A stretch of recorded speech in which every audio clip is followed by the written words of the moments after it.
ዛሬ አንድ የተለመደን የመጽሐፍ ቅዱስ ክፍል ባልተለመደ መንገድ ለማየት ነው የምንሞክረው።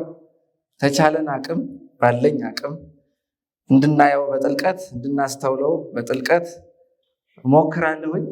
ወደ ሐሳቡ ከመግባቴ በፊት ግን ጌታ እንዲያስተምረን እጸልያለሁ።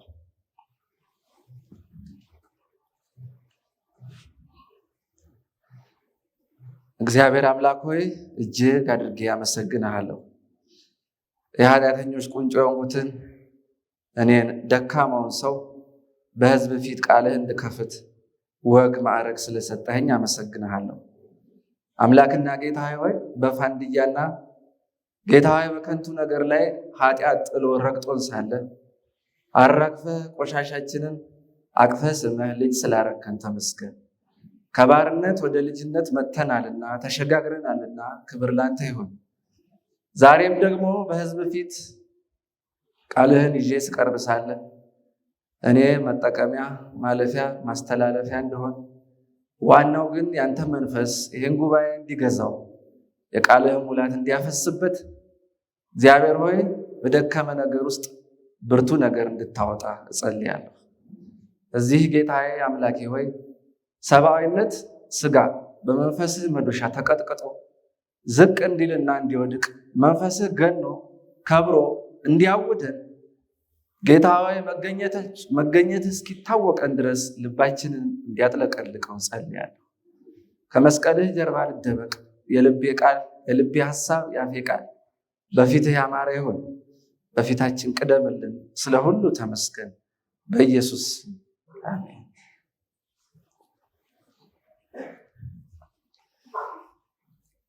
እሺ፣ ዛሬ የምናየውን ክፍል ርዕስ በተራራ ፊት የቆመች የእምነት ዘር የሚል ርዕስ ሰጥቼዋለሁ። በተራራ ፊት የቆመች የእምነት ዘር።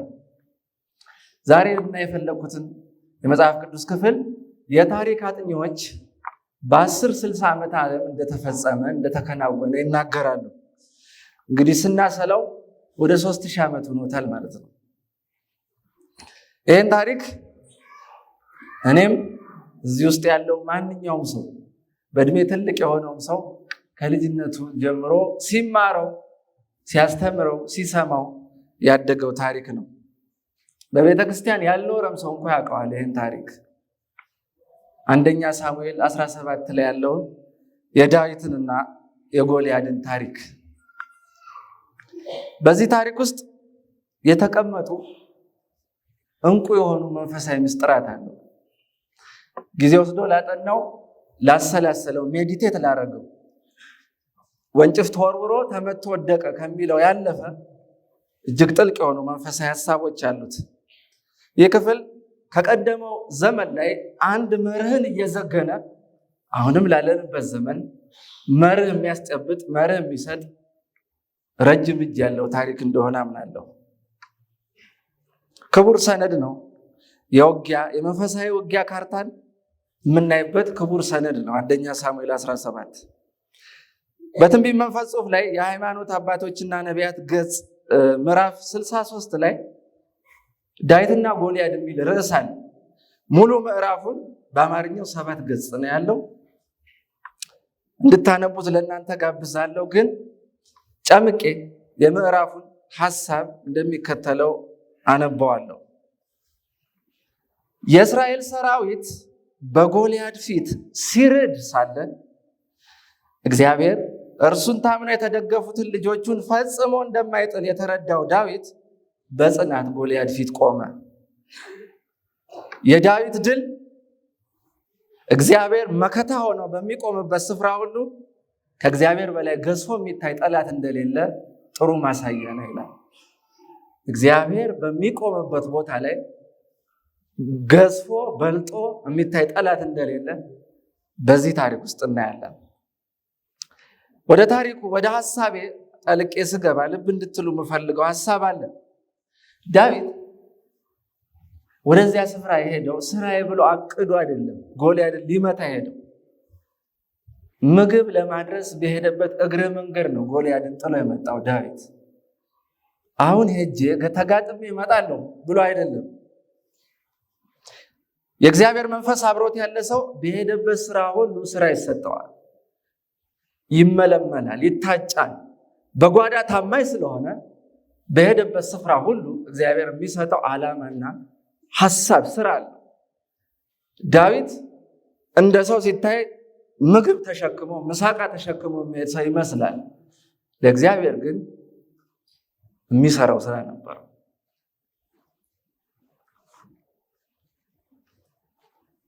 በትንሹ የታመነው ዳዊት በብዙ በአደባባይ ሊሾም እየተዘጋጀ ነበር።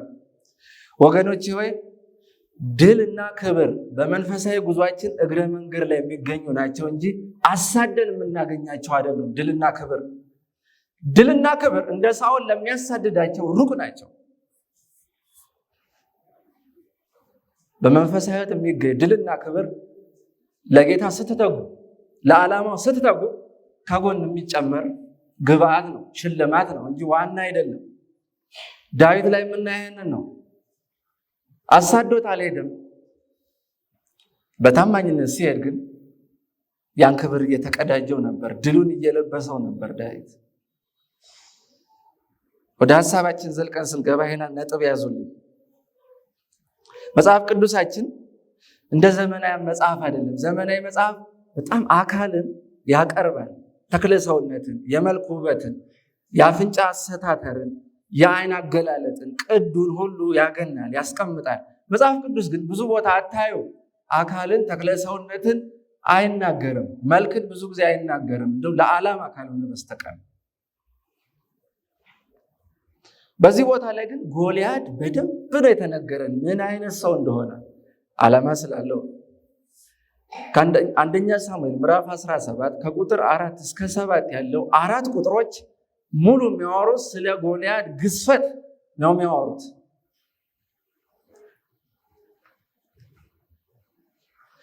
ይህም የሆነበት ዋና ሀሳብ ስራው ትልቁ ስራ የተሰራው በታናሹ ድቅቅ ባለው ምስኪኑ ዳዊት ሳይሆን ስራው የተሰራው በታላቁ ጌታ እንደሆነ እንድናስተውል። ስለ ጎልያድ ተክለ ሰውነት ከቁጥር 4 ጀምሬ ተወሰነው ልነካው ፈልጋለሁ። ቁመቱ 6 ክንድ ከስንዝር ነው ይላል። በሚገባን መለኪያ ስንቀይረው 2.9 ሜትር ማለት ነው። 2.9 ሜትር ማለት አላውቅም፣ የዚህ ቤተክርስቲያን መግቢያ በር ዝቅ ብሎ ሊገባ ይችላል። ጎልያድ በጣም ረዥም የሚባሉት በዚህ ጊዜ ወይ በረኞች ወይ ቅርጫት ኳስ ተጫዋቾች ቢበዛ ከ2.2 በላይ አይረዝም። ጎልያድ 2.9 ነው። እንደዛም ሆኖ ግን ቅጥን ያለ አይደለም፣ ግዙፍ ነው። ሰውነቱ የሞላ ነው። መጽሐፍ ቅዱስ እንደሚነግረን እንደ ግሪካውያን ጦረኛ ደግሞ በነሐስ የተሸፈነ ነው። ከራስ ቁር ጀምሮ እስከ ገንባሌው ድረስ ነሐስ ነው የታጠቀው። በደረቱም ላይ ጥሩር አለው ይላል። የጥሩሩ ክብደት 5000 ሰቅል ነው ይላል። 5000 ሰቅል ወደኛ ወደምናውቀው መለኪያ ስንቀይረው 57 ኪሎ ግራም ማለት ነው። 57 ኪሎ ግራም እንግዲህ ለእናትና ለሚስቴ ምስጋና ይግባቸውና ይሄ ኪሎ ከትዳር በፊት ከነበረኝ የሚበልጥ ኪሎ አሁን ነው ትንሽ ቀባ ያደረጉኝ እነሱ እያበሉ። ስለዚህ ጎልያድ ተሸክሞ የሚሄደው እኔን ነው። በትንሹ በቀላሉ እኔን ነው ደረቱ ላይ ተሸክሞ የሚሄደው። ምን ያህል ግዙፍ እንደሆነ አስተውሉት። ያን ተሸክሞ መሄድ በራሱ አቅም ይጠይቃል። አንድ ሰው ተሸክሞ ነው የሚሄደው ጎልያድ። የዳዊት ኪሎ እዚህ እንደማይደርስ እርግጠኛ ነኝ። ቢበዛ 40ዎቹ ቢሆን ነው በዛ እድሜው። ከሱ በላይ ተሸከመን ሰው ነው ሊገጥም የሄደው ዳዊት።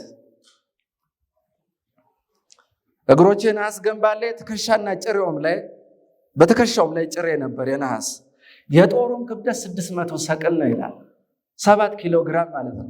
7 ኪሎ ግራም ጎልያድ አንድ ጊዜ ሲወረውር 7 ኪሎ ግራም ነው የሚወረውረው። አንድ አራስ ልጅ ማለት ነው። ወፈር ያለ አራስ ልጅ ነው የሚወረውረው። በጣም ግዙፍ ነው።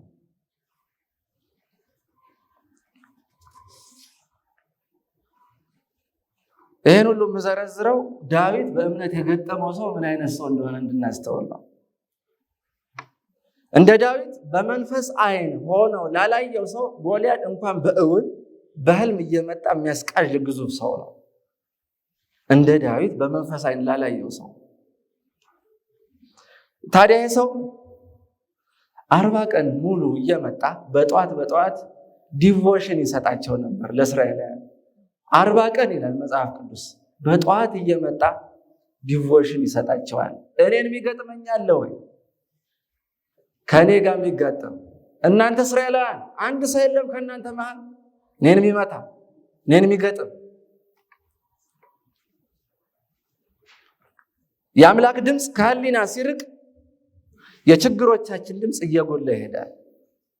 እስራኤላውያን የአምላክ ድምፅ ርቋቸው የጎልያድን ድምፅ ሲሰሙ፣ የዛኔ ችግር የሆነ ግዙፍ አካል ድምፅ ሲሰሙ የጌታ ድምፅ እየጠፋ እየኮሰመነና እየጠፋ ሄደ።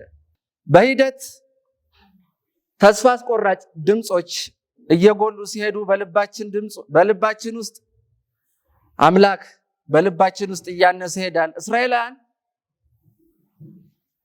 በየጠዋቱ ተነስቶ ከመጸለይ ይልቅ በየጠዋቱ የሚሰሙት የጎልያድን ስብከት ነበር፣ የችግርን ስብከት። ስለዚህ እነሱ እያነሱ እየወደቁ በእነሱ ስም የተጠራው እግዚአብሔር እየተደበቀ አቧራ እየለበሰ፣ በምትኩ ግን ጎልያድ ችግር እየገዘፈ ተራራው እየተለቀ ሄደ። አንድ የታወቀ ክርስቲያን ጸሐፊ እንዲህ አለ። አንቀጹን ላነባው ፈልጋለሁ።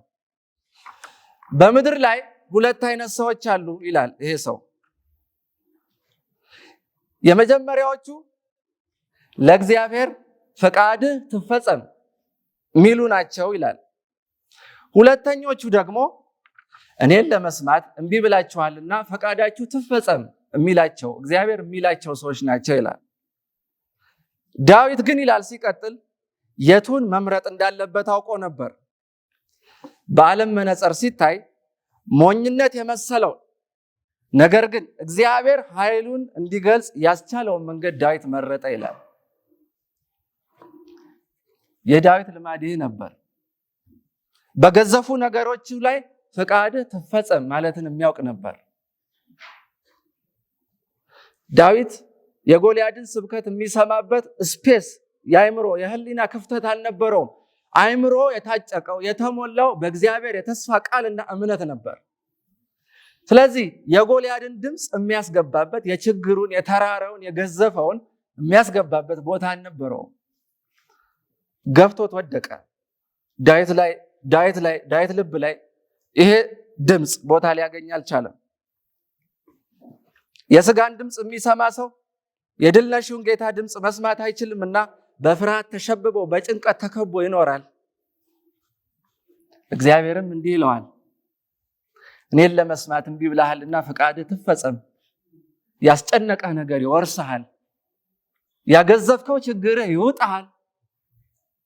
ፈቃዴ እንዲፈጸም ከፈለክ ግን እንደ ዳዊት የኔን ድምፅ ስማ። ጎላ ብለው አንደኛ ሳሙኤል ላይ የተጠቀሱት ዳዊት፣ ጎልያድና ሳኦል በተጠቀሱበት በዚህ ክፍል ላይ 3 መንፈሳዊ ትምህርቶችን ተናግሬ አጠቃልላለሁ። 3 ትምህርቶች። የመጀመሪያው ጌታ ያየልንን ማየት ነው። ጌታ ያየውን ማየት። ዳዊት ጎልያድን ለመፋለም ከቆረጠ በኋላ ወደ ሳኦል አመጡት። ያ በገና ሲደረድር የምታውቀው ዳዊት ዛሬ ደግሞ ልዋጋ ብሎ መጥቷል አሉት። ዳዊትን ሳኦል የሚያውቀው በገና ሲደረድር ነው እንጂ ኃያላንን ሲጥል አያውቀውም። ዳዊትን ሳኦል የሰውነቱን መድቀቅ የአካሉን ማነስ አየና ቁጥር 33 ላይ እንዲህ አለው። አንደኛ ሳሙኤል 17:33 አንተ እኮ ገና ብላቴና ነህና እርሱም ጎልያድ ማለት ነው ከብላቴንነቱ ጀምሮ ጦረኛ ነውና ይህን ፍልስጤማዊ ለመውጋት ትሄድ ዘንድ አትችልም አለ ይላል። እሱ እኮ ጥርሱን የነቀለው ሲዋጋ ነው ከልጅነቱ ጀምሮ። አንተ ገና ብላቴና አትችልም፣ አይሆንም አለው።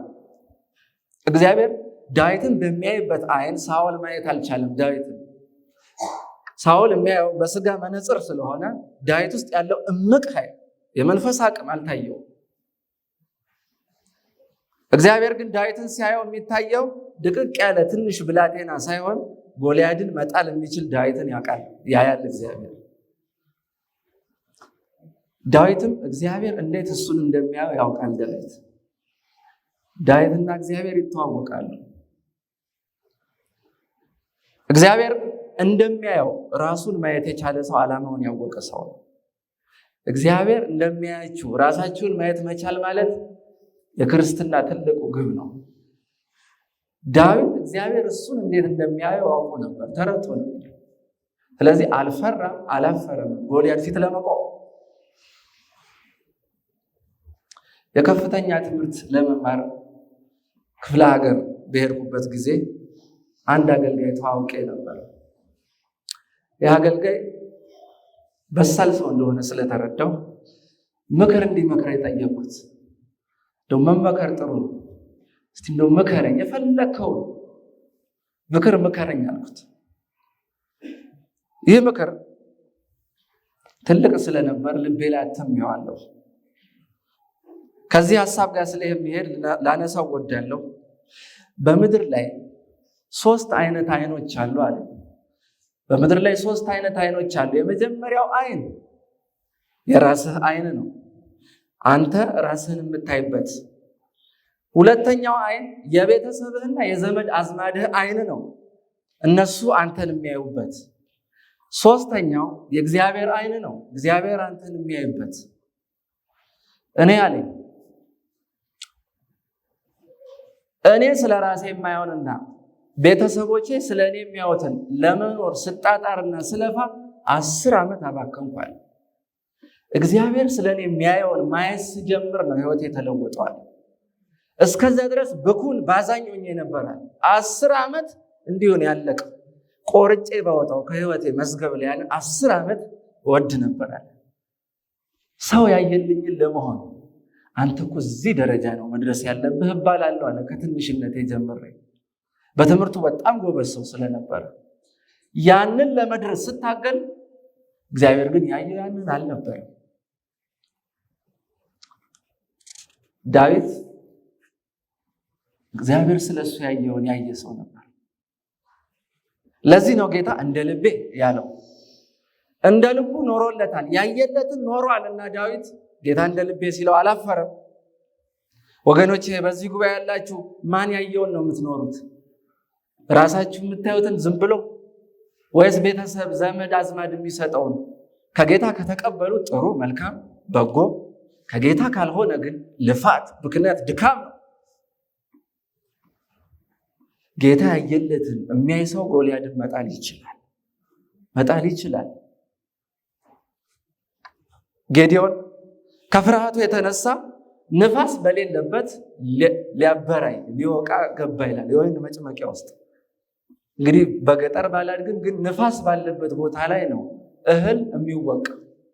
ከፍርሃቱ ብዛት የተነሳ ግን መጥመቂያ ውስጥ ተደብቆ ድንጋይ ውስጥ ተደብቆ ይወቃ ነበር ይላል። እግዚአብሔር ግን መጣና አንተ ጽኑ ኃያል ሰው አለው። ጌዲዮን የሚያውቀው ፈሪ እንደሆነ ነው። እግዚአብሔር ግን ጌዲዮንን ሲያየው ጽኑና ኃያል ሰው እንደሆነ ነው የሚያየው። ጌዲዮን ግን ስለ ራሱ የሚያየው ፈሪ፣ እህል እንኳን ለመውቃት ድንጋይ ውስጥ ተደብቆ የሚወቃ ንፋስ በሌለበት ምናልባት በትንፋሹ እፍ እያለ ማዳበሪያ ሙሉ ስንዴ የሚወቃ ምስኪን ፈሪ። እግዚአብሔር ግን ሲያየው አንተ ጽኑ ኃያል ሰው አለ።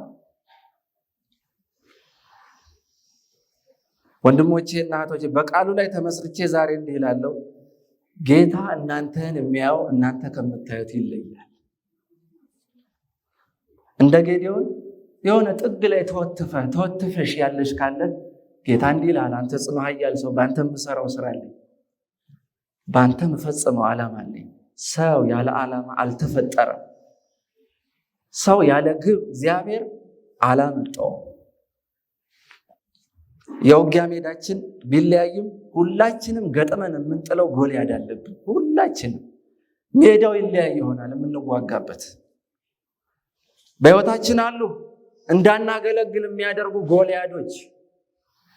ተደስተን አመስግነን በክርስትና ተደስተን እንዳንኖር የሚያደርጉ ጎልያዶች አሉ። ሽምቅቅ እያደረጉ አሳንሰው የሚቀብሩን ጎልያዶች አሉ።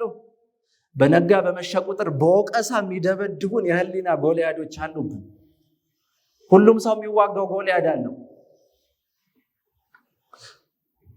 ነገር ግን ጌታችሁ በቀደመበት ጦርነት ላይ ግን ከጌታችሁ በላይ የሚገዝፍ ጎልያድ አይኖርም። በቃሉ ሰይፍ በእምነት ጋሻ ግጠሙት። ድሉ የእናንተ ክብሩ የጌታ ይሆናል። ጌታ በዚህ እምነት ይጎብኛል። ወደ ሁለተኛው ነጥብ ይሄዳለሁ። ሁለተኛው ከዚህ ክፍል ላይ የምንማረው የታጨቀ የድል መጋዘን ነው። የታጨቀ የድል መጋዘን። ሳኦል ቅድም ቁጥር 33 ላይ ያነበብኩትን ንግግር ከተናገረ በኋላ ዳዊት መልስ ነበረው። ዳዊት የሚሰጠው ለሳኦል መልስ ነበረው። ከቁጥር 34 ጀምሮ እስከ ቁጥር 37 ዳዊት ደግሞ ማይኩን ተቀብሎ ለሳኦል መናገር ይጀምራል። እንዲህ ይለዋል፣ እኔ ባሪያ የአባቴን በግ ስጠብቅ አንበሳና ድብ ይመጣ ነበር፣ ከመንጋውም ጠቦት ይወስድ ነበር። በኋላውም እከተለውና እመታው ነበር፣ ከአፉም አስጥለው ነበር። በተነሳብኝም ጊዜ ጉሮሮውን ይዤ እመታውና ገድለው ነበር። እኔ ባሪያ አንበሳና ድብ መታው። ይህ ያልተገረዘ ፍልስጤማዊ የሕያዋን አምላክ ጭፍሮች ተገዳድሯልና ከነሱ እንዳንዱ ይሆናል። ዳዊትም ከአንበሳና ከድብ እጅ ያስጣለኝ እግዚአብሔር ከዚህ ፍልስጤማዊ እጅ ያስጥለኛል አለ። ሳኦልም ዳዊትን ሂድ፣ እግዚአብሔርም ካንተ ጋር ይሆናል አለው። እግዚአብሔር ይመስገን። ዳዊት መልስ ነበረው። በአሸባሪዎች ፊት የሚናገረው መልስ ነበረው። በሳኦል ምላስ ላይ አርፎ ተስፋ መቁረጥን ሊሰጠው የተዘጋጀውን ሰይጣን የሚመክትበት መልስ ነበረው ዳዊት። ያ መልሱ ደግሞ ከታጨቀ መጋዘን እየተጎተተ የሚወጣ የድል መጋዘን ነበረ። የድል ሳኦል አንተ እኮ የምታውቀኝ በገና ስደረድር ብቻ ነው፣ እኔ ግን ታሪክ አለኝ። መጋዘን፣ የታጨቀ የድል መጋዘን አለኝ። ጠላቴ ፊት ጉትት እያረኩ የማወጣው የማሳየው የምናገረው ታሪክ አለኝ። ጎልያድ በዚያ የድል መጋዘን ፊት ሊቆም አይችልም። ጨፍልቆት ይሄዳል። ያሳለፍኩት ታሪክ በጎልያድ ፊት ኃያል ነው። ምክንያቱም የዳዊትና የእግዚአብሔር ዝምድና የጀመረው በአዜቃ ሸለቆ አይደለም። አዜቃ ሸለቆ ዳዊትና ጎልያድ የተጋጠሙበት ነው። ዳዊትና እግዚአብሔር ጉዞ የጀመሩት ቆየት ብሎ ነው። ዳዊት ግጥሚያ የጀመረው በዚያ ስፍራ አይደለም። በዱር በገደል በጫካና በሸለቆ ከጌታ ጋር አብረው የወጡት ከጌታ ጋር አብረው የዘመሩት ሕይወት አለው ዳዊት።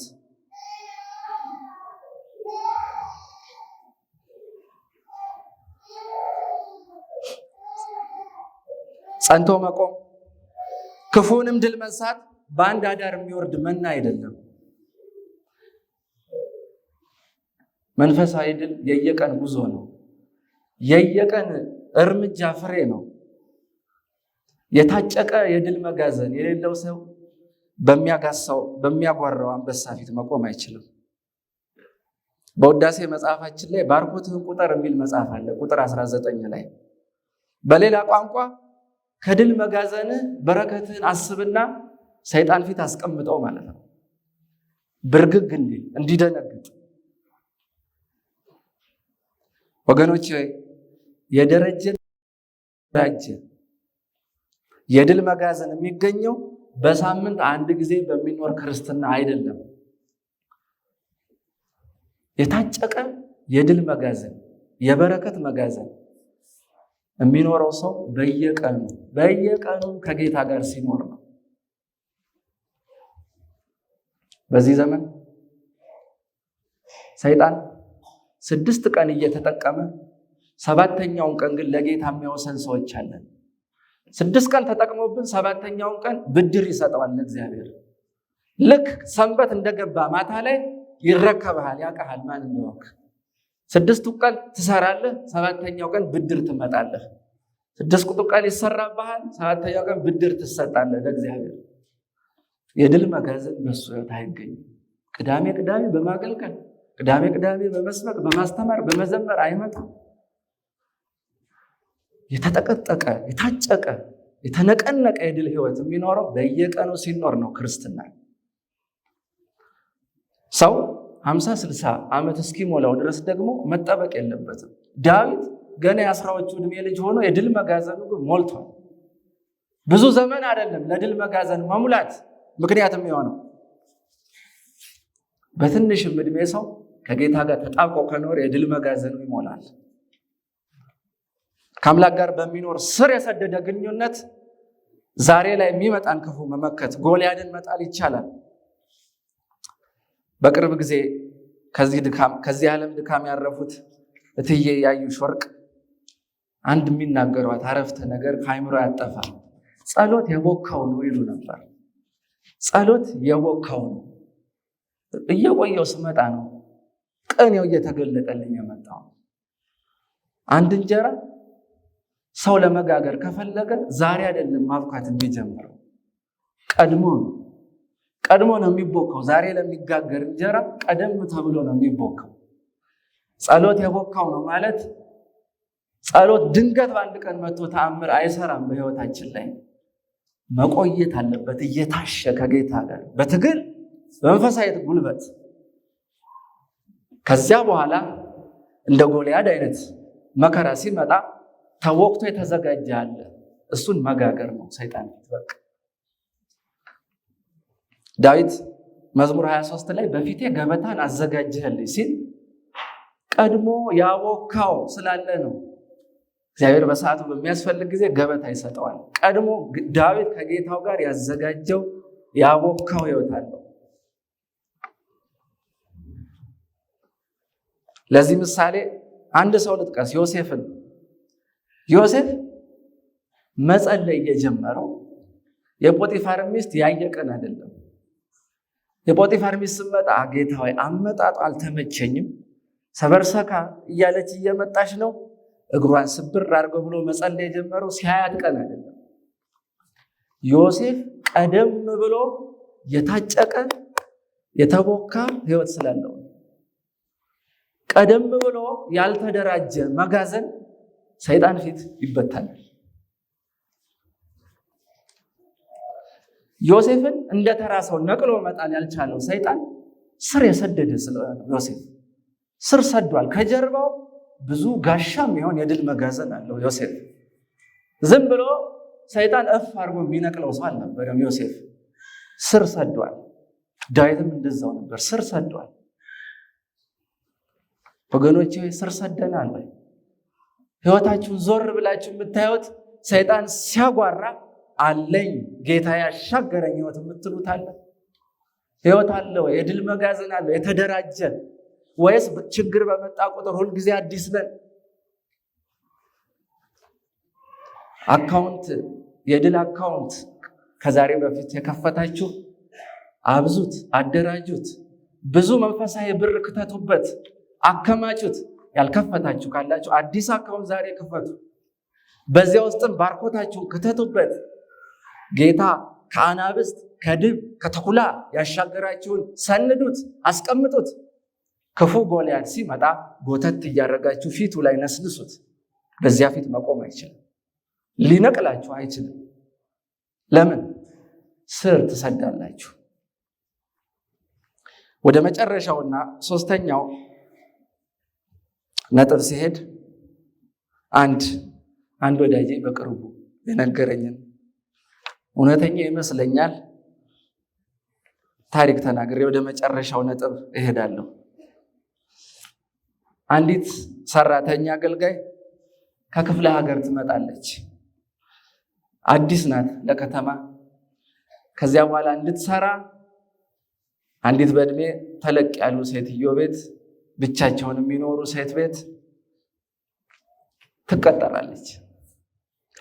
እና ከመጣሽ ቀን ጀምሮ የምታስተውለው ነገር አለች። ሰራተኛ አገልጋይ ሴትዮዋ ብዙ ምግብ አይበሉ፣ የሚጠቅም ምግብ አይበሉም። ብዙ ጊዜ ይቀራል፣ እሷ ናት የምትበላው። የቀረውን ሰራተኛ እያማረባት እየወፈረች ክፍለ ሀገር የነበረውን ግልት ሁሉ ቀረ። እሷ እያማረባት ሄደች፣ እየወፈረች ሄደች፣ እየቀላች ሄደች።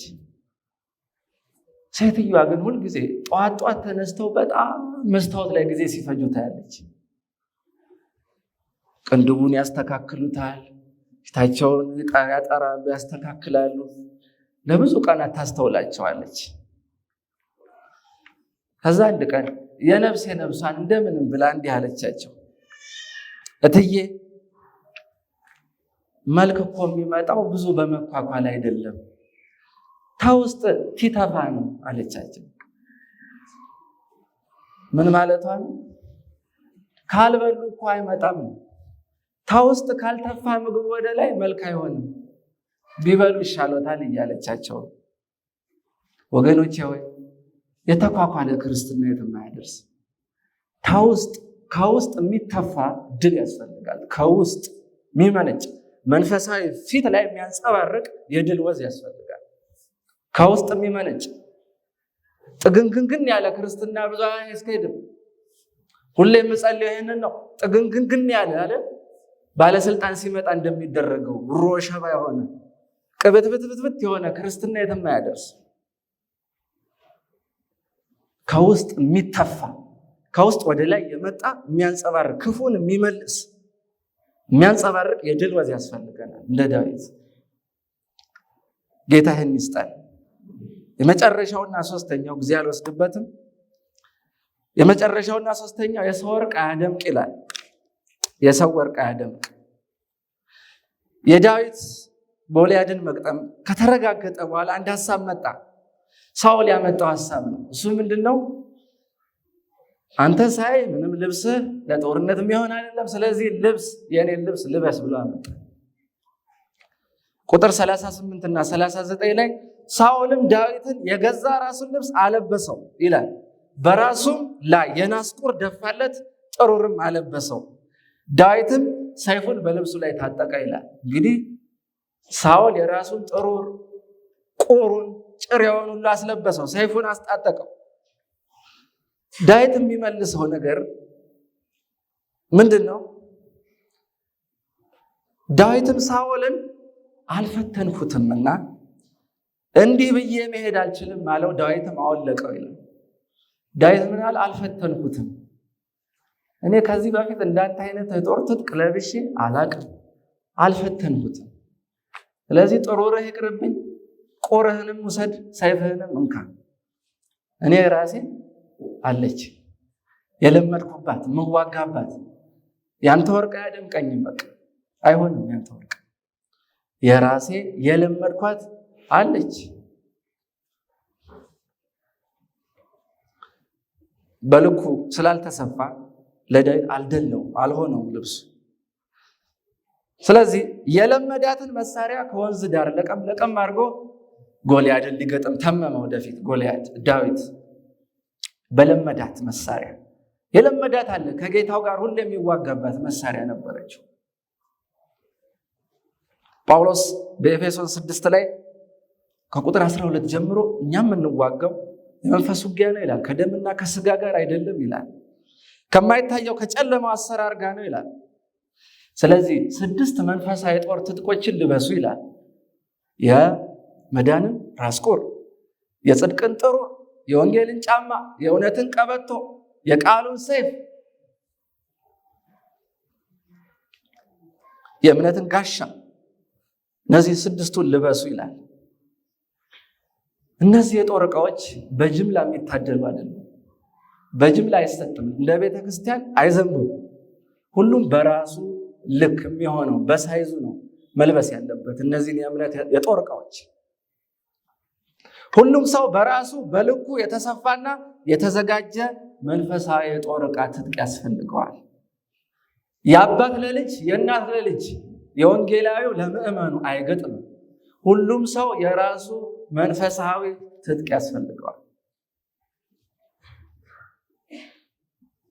ወንጌላዊው ምን ጥሩ ወንጌላዊ ቢሆን አገልጋይ ቢሆን የሱ የጦር ዕቃ ለምዕመናኑ አይሆንም፣ አይበቃቸውም። የሚጸልይ ቤተሰብ ቢኖር ጥሩ ነው፣ ይጠቅማል፣ ግን አያዛልቅም። ሁል ጊዜ አይሆንም። ሁሉም የራሱን መሳሪያ ቀጥቅጦ ያበጅ ዘንድ ይገባል። እኔ በሕይወቴ በልኬ የተሰፋ የጦር ዕቃ እንደሌለኝ ያወቅኩት ከቤተሰብ ርቄ ሲሄድ ነው። ወደ 700 ኪሎ ሜትር ርቄ ለትምህርት ሲሄድ ለካ የምዋጋው በሌላ ሰው መሳሪያ ነው። በልኬ ለካ የተሰፋ የለኝም። በፊት ቅርብ አለ ብዙ ሰው የሆነ ነገር ችግር ሲለኝ አረ ከበደኝ ወገን እምልበት ሰው የሌላ ሰው ትጥቅ ውስጥ እገባለሁ ዘልኝ። አረ ጸልይልኝ እናቴ እላለሁ በቅርብ ስላለች። በነበርኩበት በሌስፕራንስ ቤተክርስቲያን እጅግ የተጉ አስተማሪዎቼ እነሱ ስለነበሩ እነሱ ትጥቅ ውስጥ እየገባሁ ደበቅ ነበር። እዛ ቦታ ብቻዬን ስቆም ግን ለካ ትጥቅ የለኝም የራሴ። ሰይፉ እንዴት ይግደል ሰይጣን? የኔ ሰይፍ አይደለም። እንዴት ሊያዝ ሲለቅብኝ እንዴት ልከላከለው? ጥሩሩ አልፈተንኩትምና አይሆነኝ። ልክ ዳዊት እንዳለው ለካ እስከ ዛሬ የሰው ትጥቅ ነው ስለብስ የኖርኩት። በልኬ ተሰፋ የእምነት ራስ ቁር፣ የመዳን ራስ ቁር፣ የጽድቅ ጥሩር፣ የቃሉ ሰይፍ እንደሚያስፈልገኝ የገባኝ ያኔ። ስለዚህ ቶሎ መቀጥቀጥ፣ የራሴን መሳሪያ መስራት አለብኝ። የራሴን ሰይፍ፣ የራሴን የእውነት ቀበቶ፣ የራሴን የወንጌል ጫማ መጫማት አለብኝ። ታዳጊዎች ሆይ፣ አፍላ ወጣቶች ሆይ፣ በእናትና በአባታችሁ የጦር ትጥቅ አትዘልቁትም ህይወታችሁ። ሁላችሁ የራሳችሁ የጦር ትጥቅ ያስፈልጋችሁ። ሁላችሁ እነሱ ቢወዷችሁም ዘላለም ሊኖሩ አይችሉም ከእናንተ ጋር። እግዚአብሔር እስከሆነ ጊዜ ከለላ አርጎ ለእናንተ ሊያስቀምጣቸው ይችላል። የሆነ ሰዓት ግን ብቻችሁን ትቆማላችሁ። ዳዊት ወደ እሴይ አልሮጠም ጎልያድን ለመግጠም። የራሱ ነበረው የግሉ ታጥቋል። በቃ የሚመክትበት አለ። ወገን በሌለበት ወጣ አርጋችሁ የሚንበለበሉትን የክፉ ፍላጻዎች የምትበጣጥሱበት የራሳችሁ የቃል ሰይፍ ያስፈልጋችኋል። ታዳጊዎች፣ አፍላ ወጣቶች፣ በማንኛውም ሰው ትጥቅ ውስጥ ገብታችሁ አትኑሩ እስከ መጨረሻው። የራሳችሁን የጦር ዕቃ ቀጥቅጡና አብጁ፣ ስሩ እንደ ዳዊት። መላው ምዕመን ሆይ በወንጌላውያን የጦር ዕቃ፣ በፓስተሮች የጦር ዕቃ፣ በጥቂት ትጉሃን ጸላይ እናቶች የጦር ዕቃ የቤተ ክርስቲያንና የግል ጦርነታችንን ታግለን አንፈጽመው፣ ከግብ አናደርሰው። ሁሉም ሰው እንዴት እንዲዋጋ ማወቅ አለበት። ሁሉም ሰው ያን ጊዜ በግልም በቤተ ክርስቲያንም ዙሪያ እየዞረ የሚያጋሳውን አንበሳ በፍጥነት እንጥለዋለን። የሰማዩ ቤት እረፍታችንን ይቸኩላል። እግዚአብሔር በዚህ ይጎብኛል፣ ያስበን። በጸሎት አጠቃልላለሁ። ወደ ጸሎት ሳልፍ ግን እንድታሰላስሉት የምፈልገው የጸሎት ጥሪ አለ። በልባችሁ እንድታስቡት። ጌታ ሆይ እኔ ባየሁትና ሰው ባየልኝ መንገድ ስኳትን ስለባከንኩት ዘመኔ ይቅር በለኝ። አንተ ያየህልኝን እንዳይ እንደ ኤልሳ አገልጋይ የመንፈስ ዓይኔን ክፈትልኝ። አንተ ያየኸውን እንዳላይ የጋረደኝን የሥጋ ቅርፊት ከዓይኔ ላይ ጣለው። የቀረኝ ዘመኔ ቢያጥርም ቢረዝምም አንተ እንዳየህልኝ ኖሬ ዘመኔን ልፈጽም። ጌታዬ አስበኝ። ሁለተኛ አምላክ ሆይ የድል መጋዘኔን አስፋው። እማጣቅሰው ሕይወት ስጠኝ። በሚያጓራው ጠላት የፊት የምገልጠው ድል ስጠኝ። ጠላት የሚፈራው ሕይወት ስጠኝ። ላዩን የተቀባባ ሳይሆን ጥግንግን ሳይሆን ከውስጥ የሚመነጭ እውነተኛ መልክ ያለው ክርስትና ስጠኝ። ሶስተኛ በልኬ የተሰፋ የጦር ዕቃ አስታጥቀኝ። እንዴት የቃልህን ሰይፍ እንደምመዝ አስተምረኝ። በተውሶ ክርስትና እንዳልኖር ጠብቀኝ። እንዴትስ የእምነት ጋሻዬን መከታ እንደማደርገው ለራሴ አስተምረኝ። ከፓራሳይት ክርስትና ከጥገኛ ክርስትና አውጣኝ። ከሶስተኛ ወገን ክርስትና አድነኝ። ዋና ምንጭ ከሆንከው ጋር ስሬ ቀጥታ ይገናኝ ካንተ ጋር 10፣ 100፣ 1000 ከዚያም በላይ እያፈራው እንዳደርግ እርዳኝ። እግዚአብሔር በዚህ ጸጋ ይባርከን። ይህም በልባችን አድርገን በጌታ ፊት ተንበርክከን እንጸልያለን። ምናልባት የተለየ ጸሎት ያስፈልገኛል የሚል ሰው ካለ ባነሳናቸው ጸሎቶች ላይ ወደፊት እንዲመጣ 30 ሰከንዶች ሰጠዋለሁ። ምናልባት ልቡ ያሳሰበው ካለ ከዚያም በኋላ ቀጥታ ወደ ጸሎት እገባለሁ። እግዚአብሔር የዘላለም አምላክ ሆይ እናመሰግንሃለን። አንተ መልካም አምላክ ነህና የሚረባንን የሚጠቅመንን ትሰጠናለህና ተመስገን። እኛ እጅግ ደካማዎችን ሳለ በአንተ ብርቱ ክንድ ቆመናልና ተመስገን። በዚህ ሰዓት በዚህ ጊዜ ውስጥ ስለመከርከን፣ ስለነገርከን፣ ስለገሰጽከን እናመሰግንሃለን። በብዙ ድካም የምንገዳገደውን እኛን አጽንቶ የሚይዝ የቃለ መልሕቅ ስለተለቀቀ እናመሰግንሃለን። እግዚአብሔር ሆይ በዚህ ጊዜ እኔና ሕዝብህ ልባችንን ከፍተን ውስጣችንን አፍስሰን የልባችንን ጓዳ እንድትፈትነው እንድትፈትሸው ኮተቱንና ምናምንቴውን ጠርገህ እንድታወጣው በዚያ በመንፈስ ጅራፍህ ገርፈህ እንድታስለቅቀው እንጸልያለን። በልባችን መቅደስ ጥጋጥግ ላይ ሻግተው የተቀመጡ የኃጢአት ርኩሰት ሐሳቦች ሁሉ ተቀርፍተው ጸርተው እንዲወጡ ጸልያለሁ። የማይጠቅም ፍሬ አልባ የሆነ የክርስትና ፍሬያችንን የሚያበላሽ ክፉ ነገር ሁሉ ከልባችን ላይ መንግለህ ነቅለህ ጣልልን። ከእውነት በእውነት ለሆነ ክርስትና ሰይመህ አቁመን። እግዚአብሔር አምላኬ ሆይ እንደ ዳዊት በዘመንህ በሱ በዘመኑ ለክብርህ ጎልያድ ፊት እንደቆመ እኛም በጎልያዳችን ፊት የምንቆምበትን የመንፈስ ጸጋና ብርታትን አስታጥቀን። እግዚአብሔር የዘላለም አባት በዚህ ሰዓትና ጊዜ እንደነገርከን በእውነት እንደ ዳዊት ልበ ትሑት ልበ ጌታዊ ቀና አድርገህን በአደባባይ በአንተ ሐሳብ በክብርህ የምንገለጥ በሰይጣን ማባቢያ በጓዳ ተደብቀን የምንቀር ህዝቦች ሳንሆን ተገልጠን የምንወጣ በጓዳ ተግተን በአደባባይ የምናሸንፍ እንድንሆን በጸጋ እርዳን። ለኩሰን በቃልህ ሙላን፣ አስበን። እግዚአብሔር አምላኬ በዚህ ጉባኤ ውስጥ ምናልባት በግል ህይወቱ እኔ ጌታ እግዚአብሔር ሆይ አንተ እንዳየኸው ህይወቱን ማየት ያልቻለ ወንድሜን ጎብኘው። በሰይጣን ማባቢያና ማስፈራሪያ ቃል ጌታ ሆይ ጉልበቱ ታጥፎ አንገቱ ተሰብሮ ወድቆ ያለውን ወንድሜን ቀና አድርገው። ያንተን ድምፅ ጥሪ እንደ ጌዲዮን ሰምቶ ጌታ ሆይ ብዙውን የክፉን መንፈስ ሰራዊት በቃል ሰይፍ እየረመረመ የሚጥል ወንድሜ አድርገው። እህቴንም አስባት፣ በጓዳ የምትቃትተውን ከበደኝ ሸክሜ የኃጢአት ጎባጣ የከበደኝ ያለችውን በመንፈስ የአብርሃም ልጅ ናትና ጎባጣውን አቃና። ጌታ ሆይ ያጎበጣትን አቃንተህ በድልህ በመንፈስህ አቁማት። ከጓዳ ወጥታ በአደባባይ ትቆምልህ ትመስክርልህ። ጌታ ሆይ እባክህ አስባት፣ ይችን ነፍስ ጎብኛት። በቤቷ መጎብኘት ይምጣ፣ በትዳሯ መጎብኘት ይምጣ፣ በስራዋ ቦታዋ መጎብኘት ይምጣ። አንተን የምታይበት አይኗ ቅርፊቱ ወድቆ ተነስቶ አጥርታ አይታ ጌታዬን አየሁ ከጎኔ ነው ማለት እንድትችል በጸጋ እርዳት። የኔ ጌታ አባቴ ሆይ መሰረት ከሌለው ላዩን ከተንሳፈፈ ክርስትና ጠብቅ። እግዚአብሔር ሆይ ሰው ፊት ሲታይ የሚያምር ውስጡ ግን ስር ያልሰደደ መሰረት የሌለው በድል መጋዘን ያልታጨቀ ጌታ ሆይ በእውነት ባዶ ህይወት ከመምራት አንተ ጠብቅ።